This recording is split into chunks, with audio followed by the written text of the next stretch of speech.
اللہ علیہ وسلم صلو علیہ صلاۃ و سلام علیک یا رسول اللہ یا نبی اللہ یا حبیب اللہ صلی اللہ تعالی علیہ وسلم۔ حضرات گرامی، خطبہ مسنونہ کے بعد قرآن مجید کی بہت ہی مشہور و معروف آیت کریمہ کی تلاوت سے میں نے خود کو مشرف کیا ہے۔ پروردگار عالم ارشاد فرماتا ہے وَتُعِزُّ مَن تَشَاءُ وَتُذِلُّ مَن تَشَاءُ، میرا رب جسے چاہے عزت دے، جسے چاہے ذلت دے۔ یہ حقیقت ہے کہ میرا رب جسے عزت دے گا اسے دنیا کا کوئی مائی کلال ذلیل کر ہی نہیں سکتا۔ یہ بھی حقیقت ہے کہ میرا رب جس کو ذلیل کر دے دنیا کا کوئی مائی کلال اس کو عزت دے نہیں سکتا۔ عزت ذلت سب میرے رب کے قبضہ اختیار میں ہے۔ مشہور حدیث پاک اللہ کے پیارے رسول صلی اللہ علیہ وسلم کی ہے۔ آقا فرماتے ہیں انما الاعمال بالنیات، ہر کام کا دار و مدار نیت کے اوپر ہے۔ ان دو چیزوں کو ذہن میں رکھیں، وَتُعِزُّ مَن تَشَاءُ وَتُذِلُّ مَن تَشَاءُ، اور انما الاعمال بالنیات۔ تاریخیں پڑھیں گے تو آپ کو پتہ چلے گا کہ جنہوں نے عاجزی کے ساتھ اللہ سے ڈرتے ہوئے اپنے آپ کو رب کی بارگاہ میں سرنڈر کر دیا، سر بسجود رہے۔ یہ دنیا کی فطرت ہے، کسی کے گھر میں بار بار جاؤ، کسی کے آفس میں بار بار جاؤ، کسی رشتہ دار کے گھر میں بار بار جاؤ، تو یہ دنیا کے لوگوں کی سوچ ہے کہ بار بار جانے سے عزت گھٹ جاتی ہے۔ دنیا کی سوچ دنیا والوں کو مبارک ہو، لیکن رب کائنات کے مقدس گھر میں آپ آئیں گے، یہ وہ گھر ہے، یہ وہ دربار ہے، اس میں آپ جتنا آئیں گے، جتنی بار آئیں گے، بار بار آئیں گے، عزت میں اضافہ ہوتا رہے گا، عزتوں میں چار چاند لگتے رہیں گے۔ قوم بنی اسرائیل میں ایک شخص جس نے 99 آدمیوں کا قتل کر دیا۔ انسان سچے دل سے، دل کی عطا گہرائیوں سے اپنے گناہوں پہ توبہ تو کرے، اپنے گناہوں پہ شرمندہ تو ہو، اپنے گناہوں کو لے کر کے ٹینشن میں تو بیٹھے، لیکن نہیں، گناہوں پہ ٹینشن نہیں، گناہوں پہ شرمندگی کا احساس نہیں، گناہوں پہ بالکل جہنم کا خوف کا بھی احساس نہیں۔ دن کے اجالے میں ڈنکے کی چوٹ پہ کھلم کھلا آج مسلمان خلاف شرع کام کر رہا ہے، قانون مصطفیٰ کی دھجیاں اڑا رہا ہے، نافرمانی خدا کی کھلم کھلا ہو رہی ہے، نافرمانی رسول ہاشمی کی کھلم کھلا ہو رہی ہے۔ تو اسباب ایسے بنے، حالات ایسے بنے۔ قرآن مجید میں اللہ فرماتا ہے وما اصابکم من مصیبت فبما کسبت ایدیکم وَيَعْفُو عَنْ كَثِيرٍ، تمہیں جو آج مصیبتوں کا دن دیکھنے کو ملا ہے، تمہیں جو آج پریشانیوں کا جو دن دیکھنے کو ملا ہے نا، یہ تمہارے ہاتھوں کی کمائی ہے۔ کتنا بہتر ہوتا کہ اپنی زندگی اللہ اور اس کے رسول کے فرمان کے مطابق گزارتے، کتنا بہتر ہوتا وہ کام کرتے جن سے اللہ اور اس کا رسول خوش ہوتا۔ ہمارے اگر ان تمام اعمال صالحہ سے اللہ اس کا رسول خوش ہوتا تو ہم بھی فخر سے کہتے کہ خدا کی قسم ہماری دنیا بھی بہتر ہو رہی ہے اور آخرت بھی بہتر ہو رہی ہے۔ آدمی بڑے سے بڑے برے کام کرتا ہے، بڑے سے بڑے گناہوں میں ملوث ہے، لیکن اللہ کی جب توفیق شامل حال ہو جاتی ہے، کوئی انسان یہ ارادہ تو کرے، کوئی انسان یہ نیت تو کرے کہ میں جا کے رب کی بارگاہ میں، رب کے گھر میں اپنے گناہوں سے توبہ کروں گا۔ اور توبہ کرنے کا مطلب یہ نہیں ہے توبہ توبہ، بہت سارے کہتے بھیا توبہ توبہ، کان پکڑ لی، لفظ توبہ بول دے، یہ توبہ نہیں ہے۔ اور پھر آپ نے ایسا کر کے پھر آپ نے وہی کام شروع کر دیا، پھر وہی دوبارہ گناہ شروع کر دیا، یہ توبہ نہیں ہے، توبہ کی مذاق بنا رہے ہیں، یہ توبہ کی توہین ہو رہی ہے۔ توبہ کا مطلب تو آپ یہ سمجھ لیجئے، قرآن مجید میں اللہ فرماتا ہے یا ایھا الذین آمنوا توبوا الی اللہ توبۃ نصوحا، اے ایمان والو اللہ کی تعالیٰ کی طرف آ جاؤ اور اجتماعی طور پر اپنے تمام گناہوں سے توبہ کر لو۔ توبہ کا مطلب ہے آپ نے جس گناہ سے باز رہنے کی یا جس گناہ سے بچنے کی رب کی بارگاہ میں آپ نے ایک ارادہ کیا ہے، مولا میں آج کے بعد یہ گناہ نہیں کروں گا، توبہ کر لی ہے، تو اس گناہ کو کرنا تو بڑی دور کی بات ہے، سوچ بھی مت لینا کہ میں یہ گناہ کروں گا،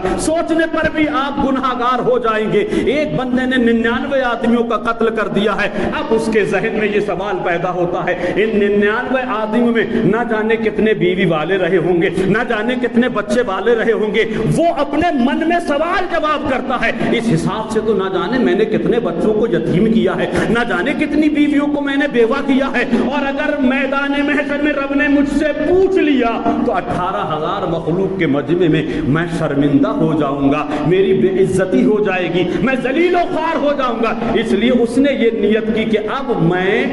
قتل کرنے سے باز آ جاؤں گا، اب میں کسی کے بچے کو یتیم نہیں کروں گا، اب میں کسی بیوی کو بیوہ نہیں کروں گا۔ اپنے گھر سے نکلا ہے اور نکلنے کے بعد اس نے یہ نیت کی ہے، انما الاعمال بالنیات کو ذہن میں تصور کرے، یعنی اچھے کام کا دار و مدار نیت کے اوپر ہے۔ بندہ گھر سے نکلا ہے یہ سوچ کے اب میں اپنے گناہوں سے توبہ کروں گا، اور پہلے کے جو لوگ ہوا کرتے تھے جب اپنے گناہوں سے وہ توبہ کرتے تھے تو کسی اللہ کے ولی، کسی محبوب بندے کو اپنی توبہ پر شاہد بنایا کرتے تھے، یعنی اپنی توبہ پہ ان کو گواہ بنایا کرتے تھے۔ راستے میں پہنچے ایک شخص سے پوچھا، جناب میں نے 99 آدمیوں کا قتل کر دیا ہے، نہ جانے کتنے بچے یتیم ہوئے ہوں گے، نہ جانے کتنی بیویاں بیوہ ہوں گی، آپ میرے سوال کا جواب دے دیجئے۔ سوال یہ ہے کیا اللہ تعالیٰ میرے 99 قتل جو میں نے کیے ہیں میرے ان گناہوں کو معاف فرما دے گا، مجھے بخش دے گا؟ وہ جس سے سوال کیا تھا نہ ہو سکتا ہے اس کے پاس علم نہ رہا ہو سکتا ہے اس کو خدا کی ذات اور صفات کے بارے میں اتنی نالج نہ رہی ہو، اس نے سنا اچھا 99 آدمیوں کا قتل کر دیا، نہ جانے کتنے بچوں کو یتیم کیا ہوگا، نہ جانے کتنی بیویوں کو بیوہ کیا ہوگا، اور یہ گمان کرتا ہے کہ تجھے اللہ معاف فرما دے گا۔ وہ بندہ جس سے سوال کیا تھا وہ اپنا نظریہ پیش کرتا ہے، مجھے نہیں لگتا ہے کہ اللہ تجھے معاف فرما دے۔ جب اس نے کہا بھائی میں نے ایسے ایسے گناہ کیے ہیں کیا اللہ مجھے معاف فرما دے گا؟ انہوں نے کہا بھائی مجھے نہیں لگتا کہ تم نے 99 قتل کیے تمہیں اللہ معاف فرما دے۔ اچھا 99 قتل کے مجھے معاف نہیں فرمائے گا؟ ہاں بھائی مجھے تو نہیں لگتا ہے کہ تمہیں معاف فرما دے گا۔ اس نے تلوار نکالی، اس کو بھی قتل کر دیا، 100 آدمیوں کا قاتل ہو گیا، 100 آدمیوں کا قتل کر دیا۔ پھر آگے بڑھا، اللہ کے ایک محبوب بندے سے ملاقات ہوئی، درویش زمانہ بزرگ اللہ کے محبوب بندے سے ملاقات ہوئی، جلدی میں پہنچے اور بولے سوال کیا، حضور میں نے ایسا ایسا کیا ہے، ابھی ایک آدمی کا قتل کیا ہے اور اس سے پہلے 99 آدمیوں کا قتل کیا تھا، نہ جانے کتنے بچے یتیم کیے ہیں، نہ جانے کتنی بیویاں بیوہ ہوئی میری تلوار کی زد میں آ کر کے، لہٰذا میں اب توبہ کرنا چاہتا ہوں، میں نے یہ نیت کر لی ہے کہ اب میں کوئی برا کام نہیں کروں گا، آپ مجھے بتا دیجئے کیا اللہ تعالیٰ میرے گناہوں کو معاف فرما دے گا؟ 100 آدمیوں کا قتل کر چکا ہوں۔ وہ اللہ کے محبوب بندے، خدا کی ذات اور صفات کا علم رکھنے والے، اللہ کے خوف میں زندگی گزارنے والے، انہوں نے کہا اچھا ارے میرا رب تو اتنا بڑا رحیم و کریم ہے، اتنا بڑا رحیم و کریم ہے، ساری دنیا میں جتنے درخت ہیں ان درختوں پر جتنی ٹہنیاں ہیں ان ٹہنیوں پر جتنے پتے ہیں اگر ان سے زیادہ بھی تو قتل کیے ہوئے ہوتا اور اللہ کی بارگاہ میں سچے دل سے توبہ کر لیتا تو میرا رب اتنا رحیم و کریم ہے کہ ان سارے قتلوں کو بھی تجھے اللہ معاف فرما دیتا۔ 100 آدمیوں کا قتل کرنا کیا معنی رکھتا ہے؟ ارے حضور آپ نے تو میرا بھیڑا پار کر دیا، ابھی میں نے ایک شخص سے سوال کیا تھا، اس نے جواب میں انکار کر دیا، میں نے اس کا قتل کر دیا ہے، اب حضور بتائیے میں توبہ کروں تو کیسے کروں؟ آپ نے فرمایا یہاں سے برابر میں ایک گاؤں ہے، ایک بستی ہے، اور اس بستی میں ایک خانقاہ ہے، یعنی وہاں ایک ایسا محلہ، ایک ایسی بستی وہاں پر سارے کے سارے اللہ کے ولی ہیں۔ قوم بنی اسرائیل کا واقعہ حضور بیان فرماتے ہیں، سارے کے سارے اللہ کے ولی ہیں، آپ ان کے پاس تشریف لے جائیے، آپ اپنی توبہ پر ان کو شاہد بنا لیجئے، اپنی توبہ پر ان کو گواہ بنا لیجئے، امید ہے کہ آپ کا بیڑا پار ہو جائے گا، امید ہے کہ آپ کو بخشش کا پروانہ مل جائے گا۔ یہ بندہ اللہ کے ولی سے ملاقات کر کے ابھی 10 قدم ہی نہیں بڑھا تھا کہ موت کا فرشتہ تشریف لے آیا، موت کا فرشتہ آیا، اس کی روح نکلی، اس کی روح نکلنے کے بعد اب فوراً جنت کے فرشتے بھی تشریف لے آئے اور جہنم کے فرشتے بھی تشریف لے آئے۔ اب دونوں فرشتوں میں بحث چل رہی ہے، جنت کے فرشتے یہ کہتے ہیں بے شک اس نے 100 آدمیوں کا قتل کیا ہے، لیکن حضور کی حدیث نہیں معلوم ہے، انما الاعمال بالنیات کی بنیاد پر اس کی نیت دیکھو، یہ اچھی نیت کر کے گھر سے نکلا ہے، لہٰذا یہ جہنم کا حقدار نہیں ہے، یہ جنت کا حقدار ہے، ہم اس کو جنت میں لے جائیں۔ اب عذاب کے فرشتے، جہنم کے فرشتے دلیل دیتے ہیں ٹھیک ہے انما الاعمال بالنیات کی بنیاد پر تو سب کچھ معاملہ ٹھیک ٹھاک ہے، لیکن ہمیں بھی تو اللہ نے بھیجا ہے، ہمیں کس لیے بھیجا ہے؟ لہذا اس نے 100 آدمیوں کا قتل کیا ہے، نہ جانے کتنی بیویاں بیوہ ہوئی ہوں گی، نہ جانے کتنے بچے یتیم ہی ہوں گے، لہذا بحث نہ کیجئے، یہ جہنم کا حقدار ہے 100 آدمیوں کا قتل کرنے والا۔ اب دونوں کو اللہ ہی نے تو بھیجا ہوگا، بغیر حکم خدا بندی کے فرشتے کچھ نہیں کرتے، دونوں میں بحث ہوئی، رب کی بارگاہ میں گئے، مولا یہ کیا معاملہ معاملہ ہے. ارے جب ہم کو ہی بھیجنا تھا تو ان کو کیوں بھیجا,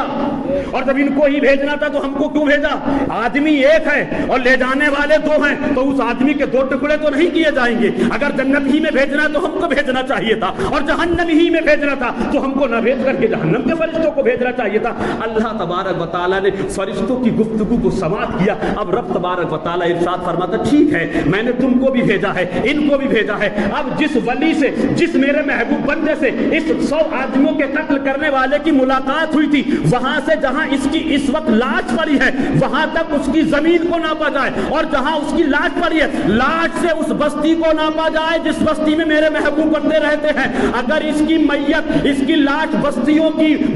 کی حد میں, یعنی اس بستی کی حد میں داخل ہو چکی ہو تو جنت کے فرشتوں سے رب فرماتا تم جنت میں لے جانا, اور اگر بستی سے حدود سے باہر ہو تو جہنم کے فرشتوں سے فرماتا ہے کہ تم اس کو جہنم میں لے جانا. یعنی میرا رب اتنا بڑا رحیم و کریم ہے نا, جب وہ بندوں پہ رحم و کرم کرتا ہے, جب وہ بچانے پر آتا ہے نا, بچانے پر آتا ہے. اس لفظ کو غور کر لیں, اللہ کرے سمجھ میں آ جائے. جب وہ اپنے کسی بندے کو بچانے پر آتا ہے تو 100 آدمیوں کے قتل کرنے والے کو بھی جنت کا حقدار بنا دیتا ہے. جب وہ اپنے بندے کو بچانے پر آتا ہے تو 100 آدمیوں کے قتل کرنے والے کو جنت کا حقدار بنا دیتا ہے. اور جب وہ اپنے عدل اور فضل پر آتا ہے, جب وہ انصاف کرنے پر آتا ہے تو 6 کروڑ برس جنت میں عبادت کرنے والوں کو جہنم کا حقدار بنا کے جنت سے باہر کر دیتا ہے. ابلیس لعین کے بارے میں سب جانتے ہیں,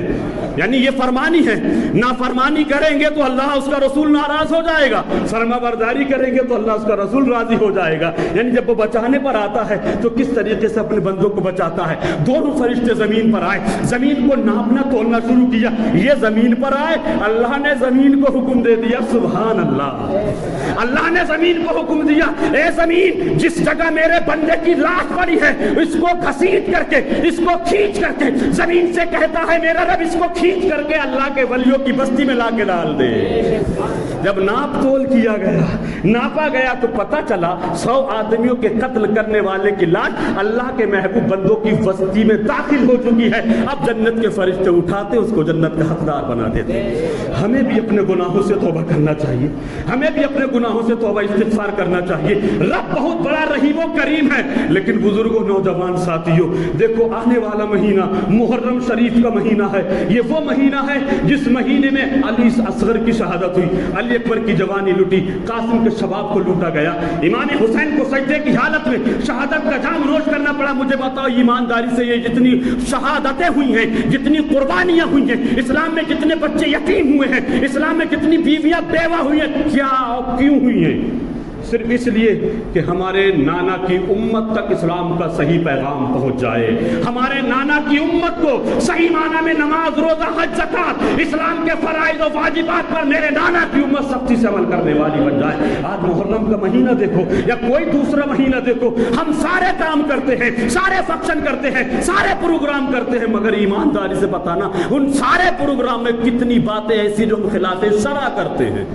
کتنی باتیں ایسی ہیں جس سے جو کتنے کام ایسے جس کو کرنے پر ہم کو بھی لگتا ہے کہ ہم مصطفیٰ کے قانون کی دھجیاں اڑا رہے ہیں. مصطفیٰ کے قانون کی اہمیت سمجھو, صراط مستقیم پر گامزن ہو جاؤ. اللہ کے رسول صلی اللہ تعالی علیہ وسلم کے نواسوں نے جو قربانیاں دی ہیں وہ صرف اور صرف اسی لیے قربانی دی ہیں تاکہ میرے نانا کی امت کو حرام کا پتہ چل جائے اور حلال کس کو کہتے ہیں یہ بھی پتہ چل جائے. اس لیے بزرگ نوجوان ساتھیوں, میں پھر گزارش کروں گا, ماہ محرم شریف یعنی جس کو محرم الحرام, محرم شریف کا مہینہ کہتے ہیں. اسلامی سال پہلے محرم سے شروع ہو جاتا ہے اور یہ ماہ ذی الحجہ ہے, یہ اسلامی سال کا آخری مہینہ ہے. ہمارا اسلامک سال جو ہے قربانی سے شروع ہوتا ہے, قربانی پر ہی ختم ہو جاتا ہے. لیکن آؤ دوستو, میں پھر آخری بات کہہ کے اپنی بات کو ختم کر رہا ہوں. اپنے آپ کو سچا مسلمان بنا لو, اپنے گھروں میں اسلامک ماحول بناؤ, اپنی بہن بیٹیوں, بچیوں, بیویوں کو بھی نماز کی عادت ڈلواؤ, ان کو بھی نماز کا شوقین بناؤ, ان کے اندر بھی نماز کا جذبہ, شوق اور ذوق پیدا کرو. تم اللہ کی بارگاہ میں سر کو جھکا دو اور اپنے گھر میں تم جو مستورات ہیں, جو خواتین اسلام ہیں, ان کو بھی آگاہ کرنا, ان کو بھی تبلیغ کرنا, یہ میرا تمہارا سب کا اپنا فرض ہے. آپ یہاں اللہ کی بارگاہ میں سر جھکائیے, اپنی مستورات سے, خواتین اسلام سے کہیں کہ آپ اپنے گھروں میں نمازوں کا اہتمام کریں. خدا کی قسم جب ایسا ماحول بنے گا نا تو میں یا تم مصطفیٰ کی محبت اپنے سینے میں جلا کے, مصطفیٰ کی محبت میں سرشار ہو کر ہزاروں لاکھوں کروڑوں بس اسٹینڈ لاکھوں کے مجمع میں کھڑے ہو جائیں گے نا تو خدا کی قسم ہمیں تمہارے نظریے کو دیکھ کر کے اسلام کا دشمن یہ کہنے پر مجبور ہو جائے گا وہ دیکھو ہزاروں کے مجمع میں مصطفیٰ کا دیوانہ کھڑا ہے، مصطفیٰ کا وفادار کھڑا ہے، حسین کا شہدائی کھڑا ہے، اور جب ہم اس شان سے کھڑے ہوں گے تو آنے والی نسل کو بھی پیغام دیں گے، یا خدا جسم میں جب تک کہ میری جان رہے تجھ پہ صدقے تیرے محبوب پہ قربان رہے، کچھ رہے یا نہ رہے، پر یہ دعا ہے کہ امیر موت کے وقت سلامت ہم سب کا ایمان رہے۔ جب یہ زندگی گزارنے کا طریقہ ہوگا تو آنے والی قوم کو پیغام دیں گے، بلبل سے بہرحال نشے من نہ چھوٹے گا، برقے تپا کے خوف سے گلشن نہ چھوٹے گا، ماحول گرچہ اپنے موافق ہی نہیں ہے، سرکار مگر آپ کا دامن نہ چھوٹے گا، سرکار مگر آپ کا دامن نہ چھوٹے گا۔ اللہ تعالیٰ کی مقدس بارگاہ میں دعا ہے کہ اللہ تعالیٰ ہمیں اور آپ کو، تمام عالم اسلام کے خوش عقیدہ مسلمانوں کو اسلام کے رولز کو فالو کرنے، اسلام کے اصول و قواعد پر سختی سے عمل کرنے کی ہمت اور توفیق نصیب فرمائے۔ استغفر اللہ ربی من کل ذنب واتوب الیہ۔ السلام علیکم ورحمۃ اللہ۔